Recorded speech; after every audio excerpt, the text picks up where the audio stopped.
My boyfriend and my best friend are in love with each other. For some context, Delaney has been my best friend since high school. My boyfriend Adam and I have been together for about 2 years. We would all three hang out together super often, and I saw Delaney and Adam's relationship as friendly banter, like almost that of a brother and sister. Neither of them would ever speak down to each other. I mean, obviously they would have arguments sometimes, but I really didn't see it as much other than like it was kind of funny and it was like children fighting. I started to notice signs when Delaney started saying that she didn't want us to hang out with Adam together anymore. She kept saying that she just wanted to be her and I hanging out, and every time I mentioned Adam at all, she got super upset and looked super angry. I asked her what was wrong, but she insisted there was nothing wrong. But fast forward to the next day when I'm staying the night at Adam's. Adam starts asking me about Delaney and says that she's acting really weird. I asked if he had talked to her recently, and he said not really, but he said that he was worried because she seemed off, so he asked me to check on her. Adam went and took a shower, and he got a message from Delaney. He always left his phone around me, so I really didn't think anything of it, but I wanted to check the message because I had messaged Delaney and she never responded to me. The first message that she had sent to him was, "I love her so much, but I can't help how I feel about you. You need to choose because you can't have both."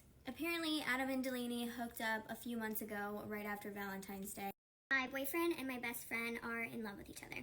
I remember when Adam brought me and Delaney both flowers on Valentine's Day, and I just thought of it as a friendly gesture at the time. Delaney was so happy. It was all that she could talk about. She kept telling me how lucky I was to have him, but I didn't think that meant that she would do this to me. I read more of their messages, and times when Delaney and Adam said that they were hanging out with friends or that they were working overtime, they were both actually with each other. They had sent nude photos to each other, and Adam even compared Delaney's body to mine. She had been trying to convince Adam to tell me and leave me, but apparently Adam still loved me, and he didn't want to let me go. I just don't understand how they could do this to me. I used my phone to take pictures of everything so that I had proof, and then when Adam got out of the shower, I told him that my mom had an emergency and I had to go. I just needed some time to process what was happening and what my next steps were. I basically just spent the whole night crying and reading through all the messages that I had collected on my phone. I had pondered a lot about the decision. I took a long hot shower the next morning, and I ultimately decided that no friend and no boyfriend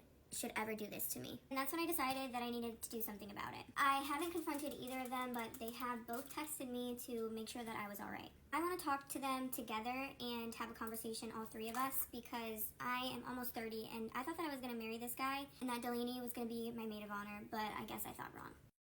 Get ready with me while I tell you how my long-distance boyfriend cheated on me. I went on a family trip to Mexico for only 4 days, and the first day that I was there, I met this guy. Those 4 days that I was there, now if you know guys from Mexico, they're very romantic. So this guy was picking me up on his horse, buying me flowers every day, taking me out on his motorcycle. It was just different. When I got back here from Mexico, we had kept in contact. We were talking every single day through text, on the phone. We just got really close, started learning about each other, and we just kind of ended up together from talking all the time, 24/7. After some time had passed, I had planned to go over there to visit him, so I booked my ticket and I went to Mexico.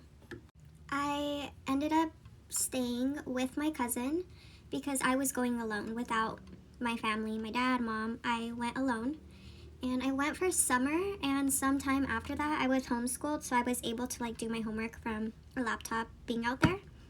So I was there for 5 months, and I was staying with my cousin. Now that part's important because it's gonna come back in this story. This cousin that I was staying with, we have always been, close, growing up.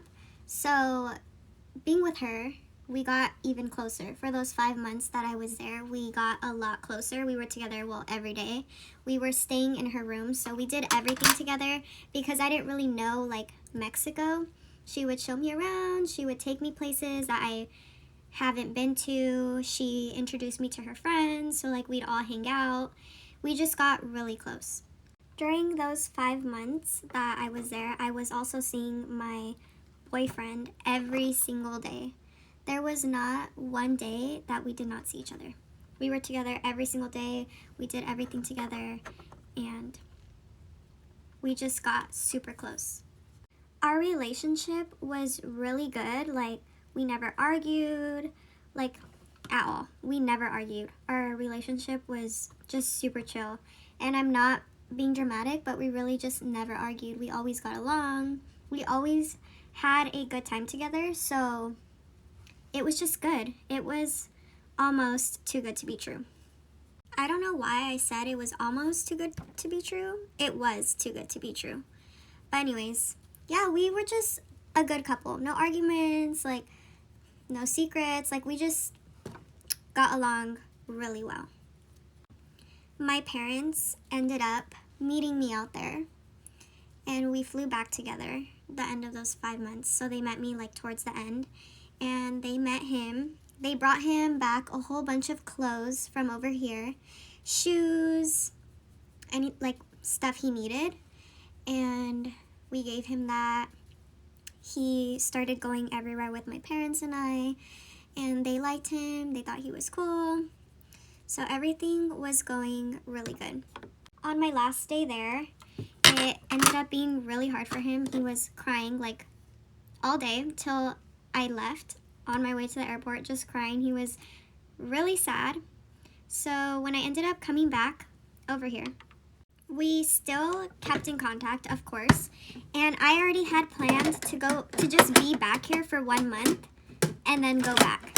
So he knew I was going back in a month, that I was just gonna be gone for a month, and that was it. So he knew that. We were fine, still talking. Within this month, I am on my phone and I see a video. It's viral. I'm talking like millions of views. Viral. And so it shows up on my Facebook, like, feed. And I'm watching it because it was there, and I just watched it. And I noticed that it's him in the video with my cousin next to him. And it was a video of him, like, asking a girl out. And this girl, my cousin, had hooked them up together while he was with me. So I found out he asked this whole girl out while he was with me through a viral video, and my cousin was involved. The one that I was staying with for those 5 months, she was the one who hooked them up together, introduced them, told them they should be together, and helped him ask her out. In this viral video, she's with him, walking up to the girl, grabbing them to go together. Like, it was crazy. After watching that video, I wasn't hurt. I was more shocked that my cousin was involved. I didn't really care what he was doing. I ended up blocking him right after I saw that. I didn't even explain nothing. He knows what he did, and he's never heard from me again. It was just a block, and that was it. As far as my cousin, that hurt me. That's the main thing that hurt me. I was just like, how can family, even family, as family, like, that's just not cool to do that, you know? So I, told her that wasn't cool. Like, we didn't talk for some time, but she's family. It's been years, so we just moved forward, and that's it. But now I don't even trust my family.